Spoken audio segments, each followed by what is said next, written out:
Thailand ও Cambodia সীমান্তে সংঘাত আরও ভয়াবহ রূপ নিয়েছে। দুই পক্ষের সংঘর্ষে নিহত বেড়ে দাঁড়িয়েছে আরও 12 জনে, যার মধ্যে 9 জনই বেসামরিক।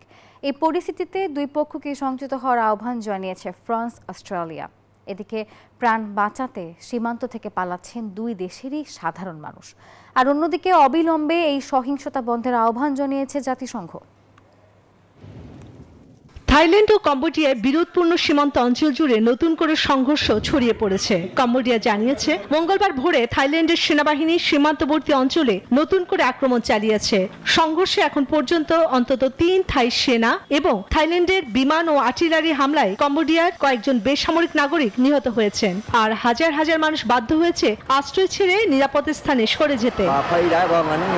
গোলা থেকে বিস্ফোরণের শব্দ শুনে আমি আতঙ্কিত হয়ে পড়েছিলাম। সেই সময় আমি পোশাক কারখানায় কাজ করছিলাম। আমি আমার বাড়ি নিয়ে খুব চিন্তিত।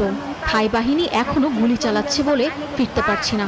ওদের স্বপ্ন পূরণে পাশে থাকতে পেরে আমরা গর্বিত। এদিকে নিজেদের ভূখণ্ড থেকে কম্বোডিয়া বাহিনীকে সরিয়ে দিতে পদক্ষেপ নিচ্ছে ব্যাংকক। মঙ্গলবার থাইল্যান্ডের সামরিক কর্মকর্তারা বলেছেন 5টি সীমান্ত প্রদেশে সংঘর্ষ হয়েছে। যুদ্ধবিরতি না মেনে থাই বাহিনীর বিরুদ্ধে রাতভর পাল্টা আক্রমণ শুরু করে কম্বোডিয়া। এখনো থাইল্যান্ড শান্তি চায়, যে শান্তি অবশ্যই জনগণের নিরাপত্তা এবং সুরক্ষার সাথে আসতে হবে। কম্বোডিয়ার প্রধানমন্ত্রী হুন ম্যানেট পরিস্থিতি শান্ত করার আহ্বান জানিয়েছেন। যদিও কম্বোডিয়া শান্তি আলোচনার জন্য প্রস্তুত নয় বলে দাবি করেন থাই পররাষ্ট্রমন্ত্রী। দুই পক্ষকেই সংযত হওয়ার আহ্বান জানিয়েছে ফ্রান্স, অস্ট্রেলিয়া। থাইল্যান্ড ও কম্বোডিয়া মধ্যকার উত্তেজনাপূর্ণ পরিস্থিতি নিয়ে গভীর উদ্বেগ প্রকাশ করেছেন জাতিসংঘের মহাসচিব অ্যান্টোনিও গুতেরেস। দুই প্রতিবেশী দেশের মধ্যে ক্রমবর্ধমান অস্থিরতা নিবিড়ভাবে পর্যবেক্ষণ করছে জাতিসংঘ।